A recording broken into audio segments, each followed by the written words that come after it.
औज़ुबिल्लाहिमिनश्शैतानिर्रजीम बिस्मिल्लाहिर्रहमानिर्रहीम। अस्सलाम वालेकुम स्टूडेंट्स। आज हमने इनहेरिटेंस के चैप्टर में 28 लेक्चर हमने पढ़ना है, जिसमें हमने डिटेक्शन ऑफ जीन लिंकेज के बारे में पढ़ना है। स्टूडेंट्स, जिस तरह हमें मालूम है कि जीन लिंकेज क्या है, कि जब हमारे पास एक ही क्रोमोसोम के ऊपर जो जीन्स बहुत ज़्यादा करीब होते हैं वो ट्रांसफ़र हो जाए पेरेंट्स से ऑफस्प्रिंग में, बिल्कुल उसी तरह जिस तरह अपने पेरेंट्स में थे, ठीक है, उनमें से कोई सेपरेशन ना हो, उसको हम जीन लिंकेज कहते हैं। अब इसी को डिटेक्ट करने के लिए हमने क्या करना होगा? बड़ा आसान है, बहुत सिंपल है। सिर्फ और सिर्फ हमने टेस्ट क्रॉस परफॉर्म करना होगा, ठीक है। टेस्ट क्रॉस में क्या होता है स्टूडेंट्स, आप लोग जरा देखें। टेस्ट क्रॉस में होता है कुछ यूं है कि जो हमारे पास F1 आ जाए ऑफस्प्रिंग पेरेंटल वन क्रॉस में, जब हम उसको उसके रिसेसिव पेरेंट्स के साथ जो है बैक क्रॉस कर दे, उसको हम टेस्ट क्रॉस कहते हैं बिटवीन टू जीन पेयर्स, जो कि डाई हाइब्रिड क्रॉस है। ये हमारे पास, मैं भी आगे बढ़ाऊंगा, इन विच a heterozygous individual of two trait F1 is back crossed with its recessive parent। हमें सिर्फ इसी चीज को जो है परफॉर्म करना है। फिर हमें अंदाजा हो जाएगा कि हमारे पास कितना जीन लिंकेज मौजूद है, कैसा नहीं है। अब देखिए, इसी एक्सपेरिमेंट को स्टूडेंट्स परफॉर्म किया था। हमारे पास एक साइंटिस्ट है जिसका नाम है TH मॉर्गन। ड्रोसोफिला मेलेनोगास्टर पे उन्होंने एक्सपेरिमेंट परफॉर्म किया था। मॉर्गन एक्सपेरिमेंट में किस लिए? इसलिए ताकि वो क्या डिटेक्ट कर सके? Gene linkage. In order to detect gene linkage, TH Morgan performed experiment on Drosophila melanogaster, जो कि एक फ्रूट फ्लाई है। वो फ्लाई जो फ्रूट्स के इर्द गिर्द अक्सर आप लोगों ने देखा होगा, जहाँ पे फ्रूट का कोई शॉप होता है तो वहाँ पे उसकी इर्द गिर्द जो मक्खी घूमती फिरती है, उसको फ्रूट फ्लाई कहते हैं, ड्रोसोफिला मेलेनोगास्टर, ठीक है।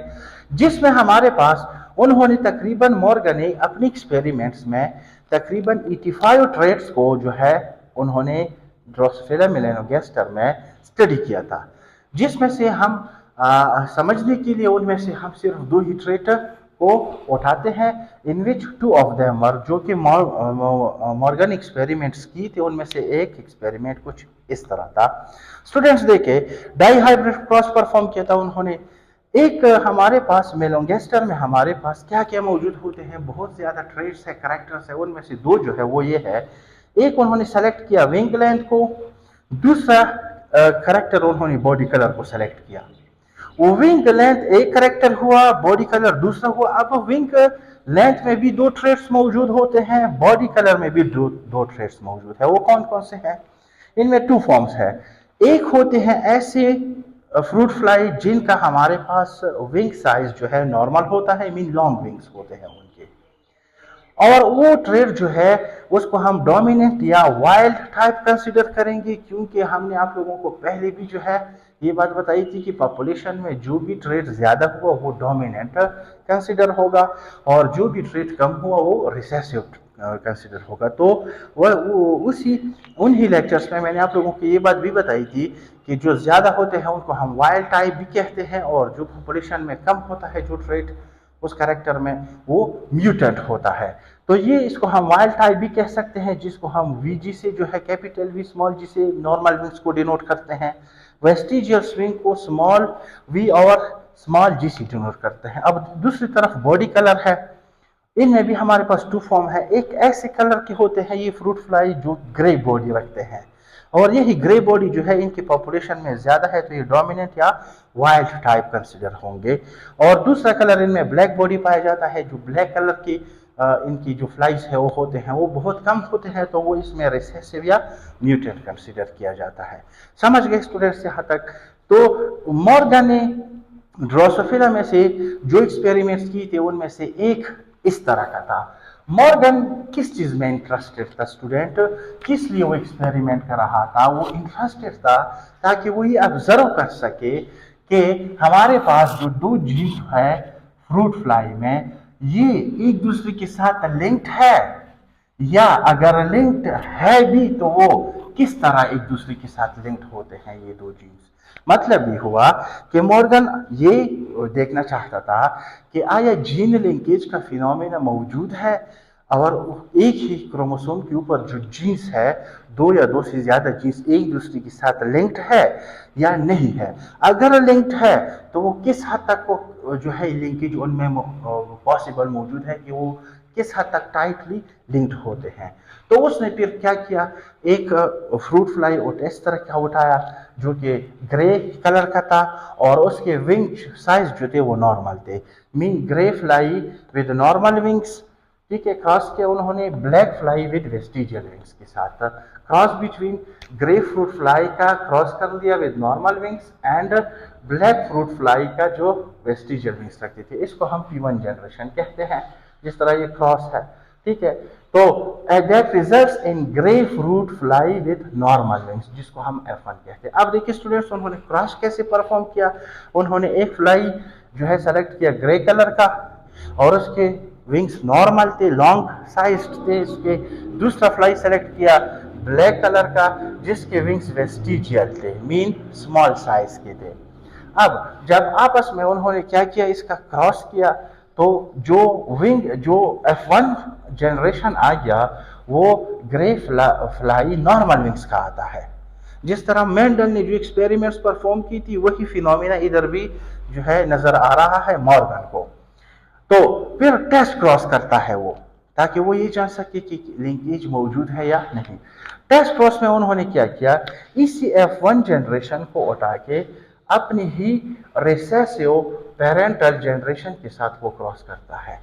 इसको टेस्ट क्रॉस कहते हैं। उन्होंने F1 को उठाया, रिसेसिव पेरेंटल P1 के साथ क्रॉस किया। अब स्टूडेंट्स, इन्होंने जो क्रॉस किया तकरीबन ये टोटल 2300 फ्लाइज पे उन्होंने एक्सपेरिमेंट परफॉर्म किया। 2300 फ्लाइज के रिजल्ट में अब क्या रहा है देखिए। इनकी नतीजे में ग्रे बॉडी नॉर्मल विंग्स वाले जो कि पेरेंटल टाइप है उन्होंने P1 में लिया था, वो 965 फ्लाइज आ गए।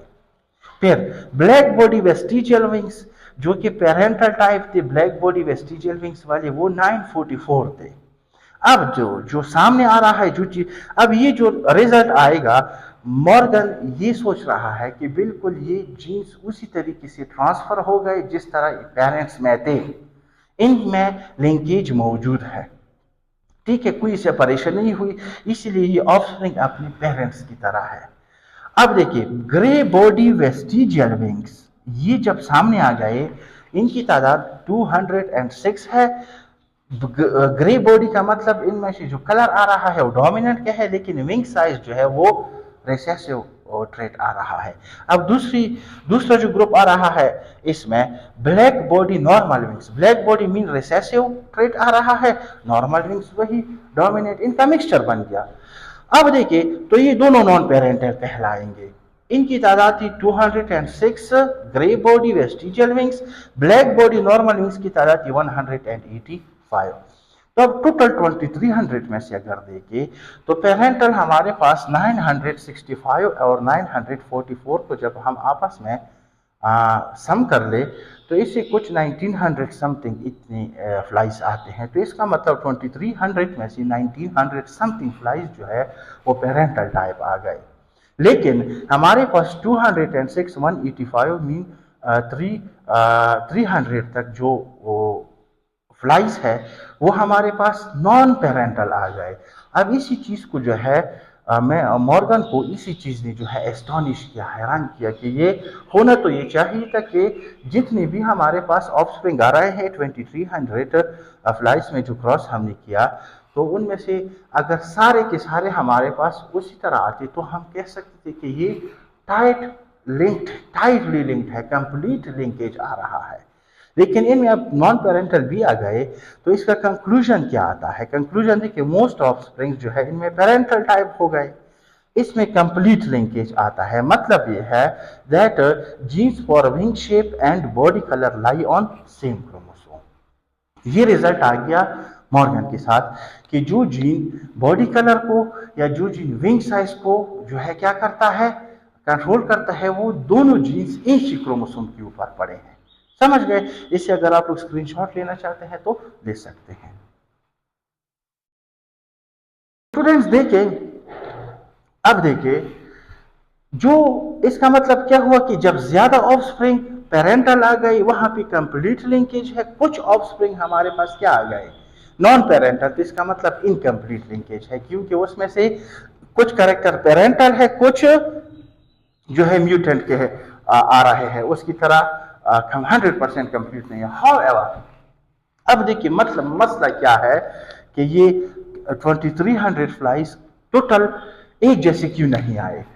सम mechanisms occasionally break up linkage between linked gene, resulting in some non-parental offsprings which show that incomplete linkage, which show incomplete linkage। मतलब है कि कुछ ना कुछ ऐसा हुआ है, कोई ना कोई मैकेनिज्म ऐसा हुआ है कि जिसकी वजह से हमारे पास ये जो लिंकेज है ये ब्रेकअप हो चुका है, उसमें से ब्रेकअप आ रहा है, और इसी वजह से हमारे पास जो है कुछ नॉन पेरेंटल ऑफस्प्रिंग्स प्रोड्यूस होते हैं। तो ये हमें क्या दिखाता है, इनकम्प्लीट लिंकेज। अब ये चीज मैंने पिछले लेक्चर में आप लोगों को पढ़ाई है कि वो मैकेनिज्म कौन सा है जो लिंकेज के ब्रेकडाउन का जो है सबब बनता है, वो क्या है, वो है crossing over. Later on it was discovered that breakup of linkage was due to crossing over. वो क्रॉसिंग ओवर की वजह से, जिसकी वजह से वेरिएशंस प्रोड्यूस होते हैं और उनके कुछ ऑफस्प्रिंग फिर नॉन पेरेंटल टाइप हो जाते हैं। समझ गए? इसके बारे में मैंने जो है इसे पहले लेक्चर दिया है।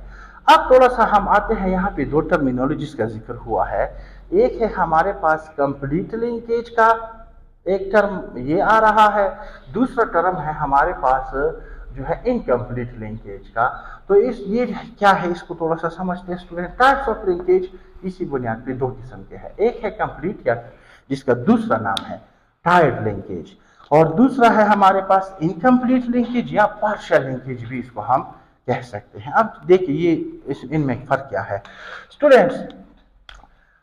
कंप्लीट लिंकेज उस वक्त होगा जब हमारे पास वो linkage in which genes located on same chromosome, बात तो वही है, एक ही क्रोमोसोम पे जो जीन्स पड़े हैं are very close to each other and having almost no chances of separation. वो जीन्स जो क्रोमोसोम के ऊपर बहुत ज्यादा करीब पड़े होते हैं एक दूसरे के साथ, या रो की शक्ल में या ग्रुप की शक्ल में, जिसमें सेपरेशन का चांसेस का तकरीबन ना हो, मीन अगर चांस हो भी तो बहुत ज्यादा कम चांस होता है उनके सेपरेशन का, उसको फिर हम क्या कहते हैं, कंप्लीट लिंकेज।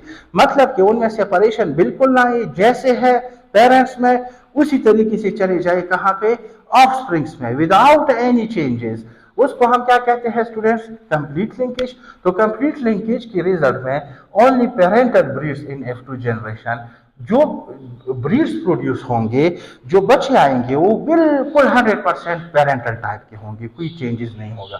अब इसके बरक्स इनकम्प्लीट या पार्शियल लिंकेज क्या है, जिसमें जीन्स प्रेजेंट होते हैं एक ही क्रोमोसोम पे, वही बात है, जीन्स वही बात, क्रोमोसोम एक ही क्रोमोसोम पे प्रेजेंट होते हैं, लेकिन फर्क है are very far and can be separated from each other during gametogenesis.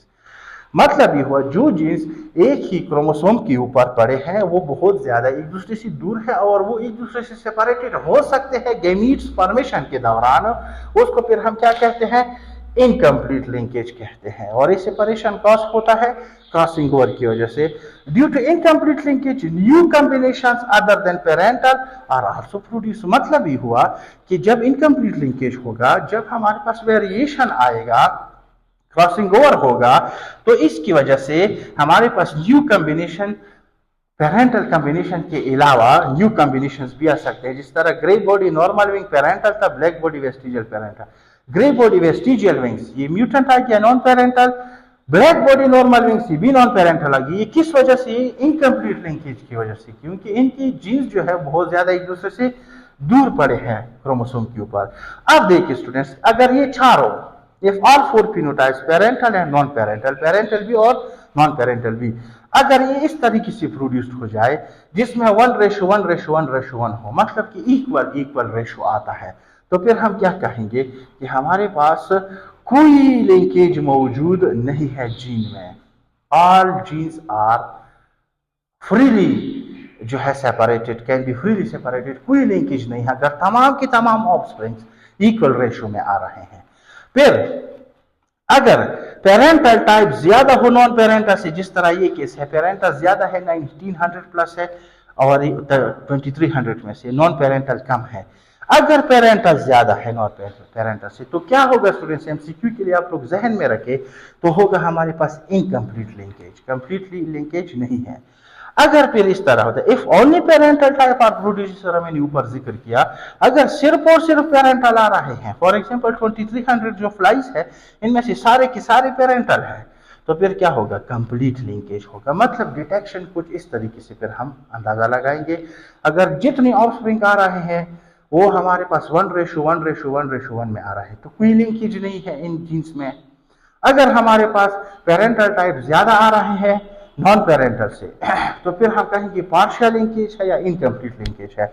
अगर सिर्फ और सिर्फ तमाम के तमाम ऑफस्प्रिंग तमाम के तमाम पेरेंटल टाइप आ रहे हैं तो हम क्या कंसीडर करेंगे कि कंप्लीट लिंकेज आ रहा है। तो इन तीनों बातों को अपने जहन में रखें, इससे आप लोगों को अंदाजा हो जाएगा कि कौन सा लिंकेज है। अगर सारे पेरेंटल है तो कंप्लीट लिंकेज, अगर पेरेंटल ज्यादा नॉन पेरेंटल कम तो इनकम्प्लीट लिंकेज, अगर तमाम के तमाम इक्वल आ रहे हैं तो फिर क्या होगा, हमारे पास कोई लिंकेज नहीं होगा। समझ गए स्टूडेंट्स? उम्मीद करते हैं आप लोग समझ गए होंगे इंशाल्लाह। फिर मिलते हैं हम नेक्स्ट लेक्चर में। जो भी क्वेश्चन आप लोगों का बनता हूँ आप लोग फिर पूछ सकते हैं। Thank you very much.